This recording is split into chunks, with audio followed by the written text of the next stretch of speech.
কেমন আছেন বন্ধুরা? শীতের সকালে স্বাগত জানাচ্ছি আবার। আজ ডিসেম্বর মাসে 2025 সালের ডিসেম্বর মাসের 2 তারিখ।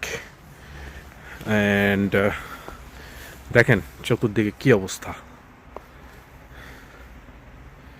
এই হলো বরফ বরফ পড়া নিয়ে কাহিনী আর কি।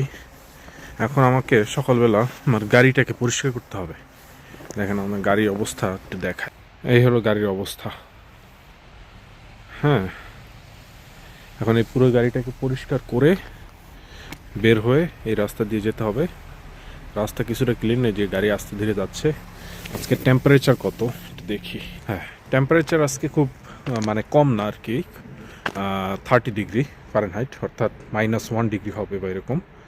সো ইটস সহনীয়, সেই হিসাবে টেম্পারেচার সহনীয়। যেমন আমি একটা হাত খোলা রাখছি, বা 2টা হাত খোলা রাখলেও কিছু হবে না। বাট গাড়ির ভিতরে স্টিয়ারিং ধরতে গেলে সমস্যা হবে, তখন আবার আমাকে গ্লাভস পরতে হবে। আজকে অফিসে আমি একটু আগে ভাবছিলাম, সকালবেলা অফিস থেকে মেল দিল যে নো ডিলে, যাই করো না করো সাবধানে আসো, বাট নো ডিলে। তো যাইতে হবে। দাঁড়ান আমি একটু গাড়িটাকে চালু করে নিই। তো গাড়িতে ভালোই তুষার মানে পড়ছে, সারা রাত ধরে পড়ছে, কিন্তু আপনার না আর কি, এগুলো একেবারে জমে যায় নাই। কারণ টেম্পারেচার এখনও 30-র কাছাকাছি আছে, 30 ডিগ্রি ফারেনহাইট অথবা 0 ডিগ্রি সেন্টিগ্রেডের কাছাকাছি আছে। যদি টেম্পারেচার একটু নেমে যাইতো তাহলে এইখানে একদম বরফ হয়ে যেত আর কি। তখন ডিফ্রস্টিং করা লাগতো ইত্যাদি। এই যেটা জাস্ট পেজা জাস্ট বরফ যেটা, সেটাই খুবই সফট। সো এটা জাস্ট পরিষ্কার করতেছি আর কি। গাড়ি থেকে পরিষ্কার করে তারপরে গাড়ির ভিতরে একটু হিটিং চালু করে রাখবো। আমার গাড়িটা একটু পুরাতন, সো যেই কারণে আসলে রিমোটে স্টার্ট করা যায় না। তো যাই হোক, মানুষের কি হয় যে এরকম আবহাওয়া দেখলে মানুষের মনে কত রোমাঞ্চ জাগে ইত্যাদি, কিন্তু যখন আপনি এই দেশে আসবেন আর যখন আপনাকে জীবিকা অন্বেষণ করে চলতে হবে, হ্যাঁ জীবিকা, তখন আর এত রোমাঞ্চ থাকবে না। সকালবেলা উঠে ভোর সকালে রওনা দিতে হবে।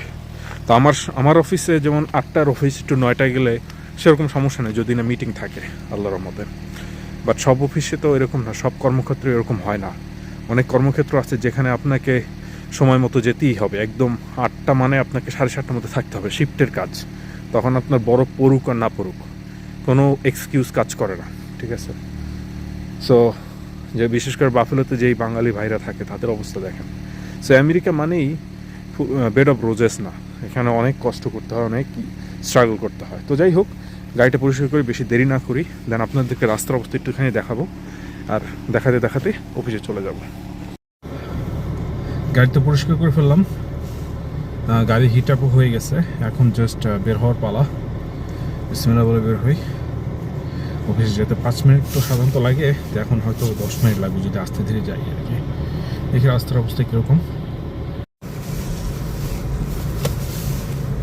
রাস্তা ক্লিন করে নেই, অ্যাপার্টমেন্টের ভিতরের রাস্তাগুলো ক্লিন করে নেই, এর কারণে মানুষ গাড়ি চালিয়ে যতটুকু ট্র্যাক সৃষ্টি করছে, but other than that clean করে নেই। বাট এখন যেটা বললাম যে টেম্পারেচার 30-র নিচে থাকায় খুব একটা সমস্যা না, মানে 30-30-র আশেপাশে থাকলে খুব একটা সমস্যা না। সমস্যা হয় যখন আপনার 20 বা 15 হয়ে যায় ফারেনহাইটে বলছে, হ্যাঁ, বা -5 -10-এর দিকে চলে যায়, তখন একটা সমস্যা হয় যে এই বরফগুলো জমে গিয়ে ব্ল্যাক আইস হয়, আর ব্ল্যাক আইসের উপর দিয়ে গাড়ি তখন চালানো যায় না, কষ্ট হয়ে যায় অথবা স্কিড করে। তো এটা একটা সমস্যা।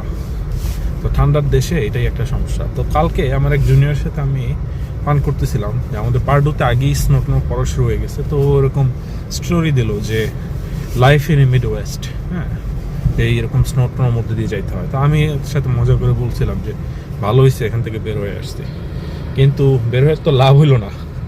যেখানে আসলাম সেইখানে একই অবস্থা। ওকে, সো যেহেতু নর্থ আমেরিকান নর্দার্ন হেমিস্ফিয়ারে থাকি, এটা সহ্য করতেই হবে।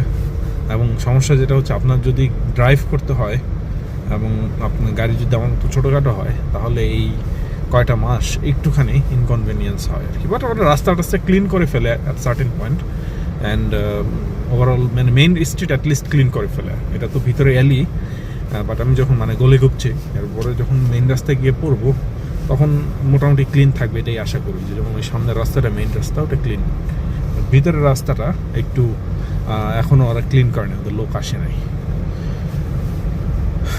আর আমেরিকা যেহেতু পাবলিক ট্রান্সপোর্ট বড় বড় শহর ছাড়া খুব একটা ভালো না, ধরেন নিউ ইয়র্ক বা ইত্যাদি ছাড়া, অন্যান্য শহরে এই বাস টাস সবসময় রেগুলারলি চলে না, স্কেডিউল মেনটেন করে না ইত্যাদি বিভিন্ন কাহিনী আছে।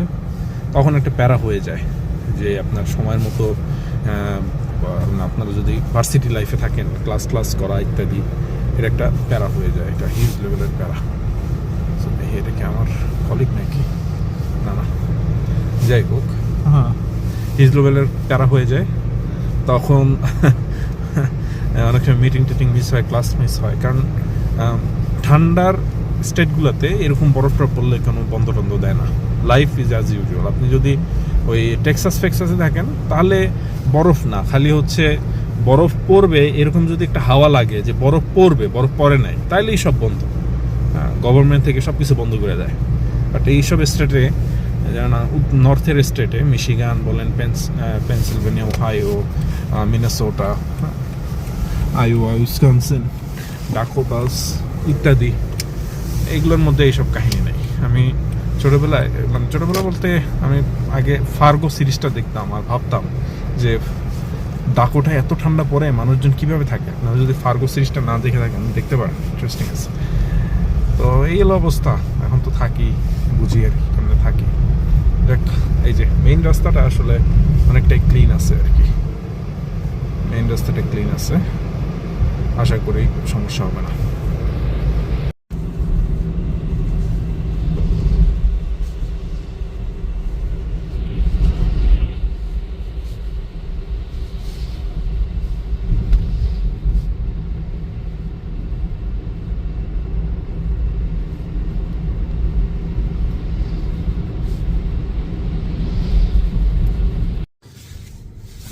তো বন্ধুরা, এই হলো শীতকালে অফিস যাত্রা বা কর্মক্ষেত্রে যাত্রা। আজকের পর্ব এখানেই শেষ, অফিসে চলে এসেছি, আর বের থেকে বেশি কিছু দেখানো যাবে না, অফিসে ফটোগ্রাফি নিষেধ। তো ভালো থাকবেন, আবার নেক্সট কোনো ভিডিওতে দেখা হবে। আর লাইক অ্যান্ড সাবস্ক্রাইব করবেন, চ্যানেলটার গ্রোথে অনেকটা সাহায্য হবে। ভালো থাকবেন, বাই।